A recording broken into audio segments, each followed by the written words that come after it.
فضائل قرآن کے حوالے سے سب سے پہلی حدیث صحیح بخاری شریف کے اندر امام بخاری نے، صحیح مسلم شریف کے اندر امام مسلم رحمہم اللہ، دونوں اماموں نے اپنی اپنی کتابوں کے اندر اس حدیث کو حضرت سیدہ عائشہ صدیقہ طیبہ طاہرہ رضی اللہ تعالی عنہ سے روایت کیا۔ آپ ارشاد فرماتی ہیں، کون عائشہ؟ نبی پاک صلی اللہ علیہ وسلم کی زوجہ عائشہ۔ کون عائشہ؟ وہ عائشہ کہ جو ایسی خاتون ہے جن کی خاصیت یہ ہے کہ نبی پاک صلی اللہ علیہ وسلم کی باقی جتنی بھی ازواج مطہرات تھی وہ آپ صلی اللہ علیہ وسلم کے نکاح کے اندر آئیں، لیکن ان میں سے کوئی بھی کنواری نہیں تھی سوائے حضرت سیدہ عائشہ صدیقہ طیبہ طاہرہ رضی اللہ تعالی عنہ کے۔ کون عائشہ؟ وہ عائشہ کے جن کے بستر پر وحی کا نزول بھی ہو جایا کرتا تھا، جبکہ کسی اور زوجہ کے حصے میں یہ سعادت بھی میسر نہیں آئی۔ کون عائشہ؟ جن کے بارے میں نبی پاک صلی اللہ علیہ وسلم نے اپنی لخت جگر حضرت سیدہ کائنات حضرت سیدہ فاطمہ رضی اللہ تعالی عنہ ان سے ارشاد فرمایا، اے فاطمہ کیا تو اس سے محبت کرے گی جس سے میں محبت کرتا ہوں؟ انہوں نے عرض کیا کیوں نہیں، میں اس سے محبت کروں گی۔ فرمایا میں عائشہ سے محبت کرتا ہوں۔ اب دیکھیے کہ نبی پاک صلی اللہ علیہ وسلم کی چاہت۔ کون عائشہ؟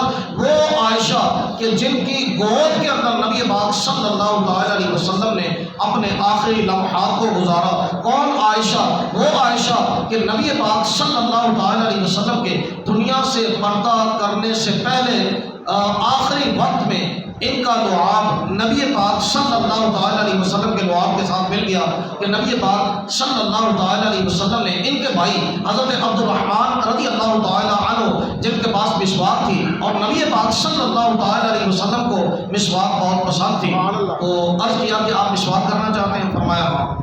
تو انہوں نے پیش کی، لیکن چونکہ مسواک سخت تھی تو حضرت عائشہ صدیقہ رضی اللہ تعالی عنہ نے خود اس کو چبا کر کچھ نرم کیا اور پھر وہ نبی پاک صلی اللہ علیہ وسلم کو پیش کی تو آپ نے اس مسواک کو استعمال فرمایا۔ تو اس طرح سے نبی پاک صلی اللہ علیہ وسلم کے لعاب کے ساتھ حضرت سیدہ عائشہ صدیقہ رضی اللہ تعالی عنہ کا لعاب بھی باہم مل گیا، مس ہو گیا۔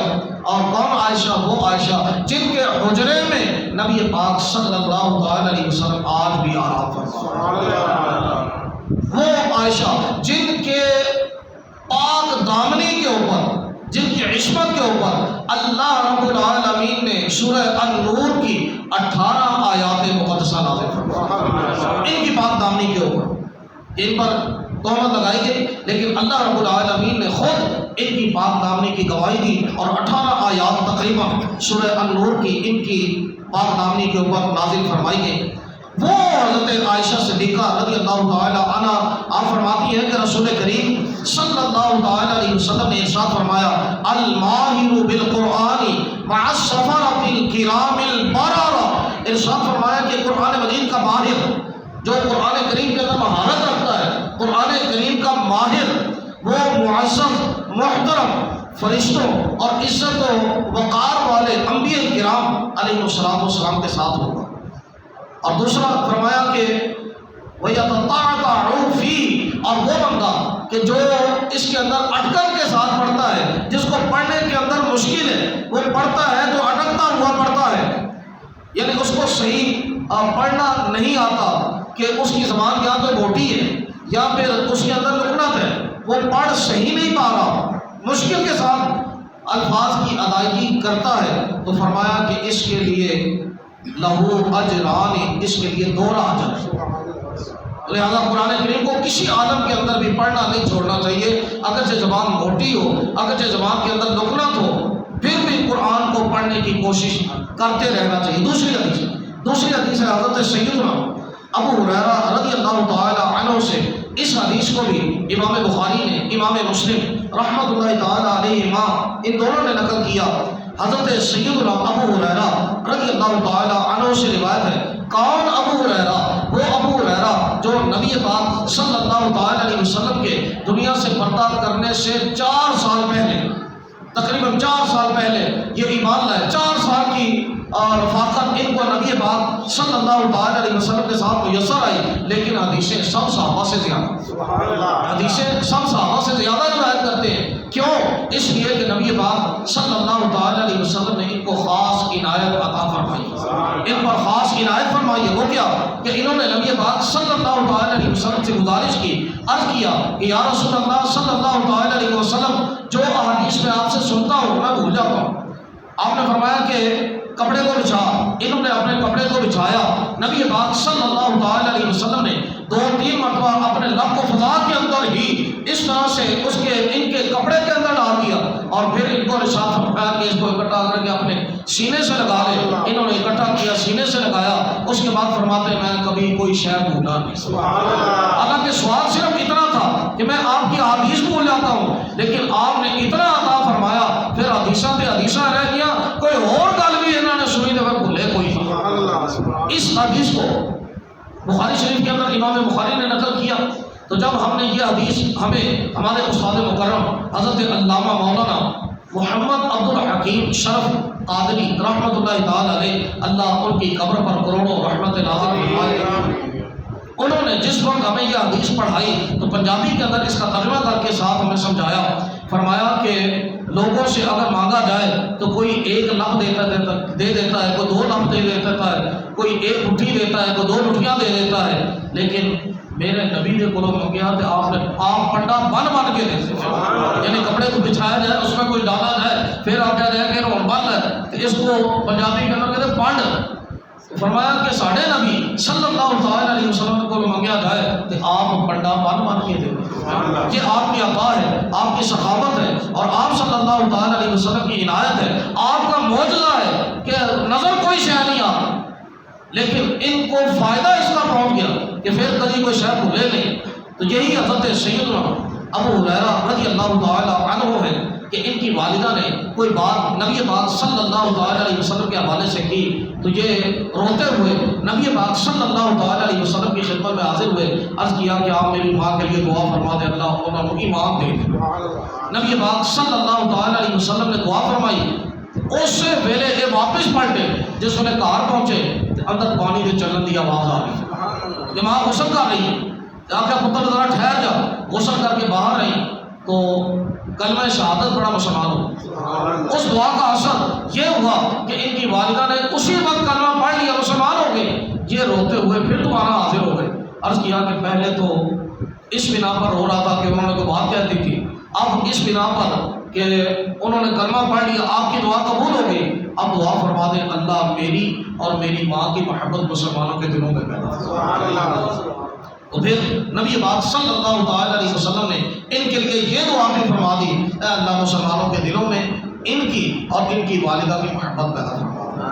تو جب نبی پاک صلی اللہ تعالی علیہ وسلم نے یہ دعا کی مومنوں کے لیے، مسلمانوں کے لیے، آپ گواہ ہو کہ میں حضرت ابو ہریرہ رضی اللہ تعالی عنہ سے محبت کرتا ہوں، ان کی والدہ سے بھی محبت کرتا ہوں، اور ہم سب آپس میں ایک دوسرے پر اس چیز پر گواہ ہو کہ ہم ان سے محبت کرتے ہیں اور ان کی والدہ سے بھی محبت کرتے ہیں، کیونکہ ہمارے نبی صلی اللہ تعالی علیہ وسلم نے دعا فرمائی۔ یہ حضرت سیدنا ابو ہریرہ رضی اللہ تعالی عنہ روایت کرتے ہیں، فرماتے ہیں کہ بے شک رسول اللہ صلی اللہ تعالی علیہ وسلم نے ارشاد فرمایا لا حسد الا فی اثنتین، فرمایا کہ رشک نہیں، حسد کو مانے رشک، فرمایا رشک نہیں، یعنی رشک کے لائق صرف 2 ہی بندے جنہ کے رشک کیتا جائے، یہ نہیں کہ کوئی صدر ہے تو اندر رشک، کوئی وزیر اعظم ہے تو اندر رشک، کوئی زیادہ مالدار ہے تو اندر رشک نہیں، کس لحاظ سے رشک کیے جانے کے صرف 2 ہی بندے لائق ہیں، 2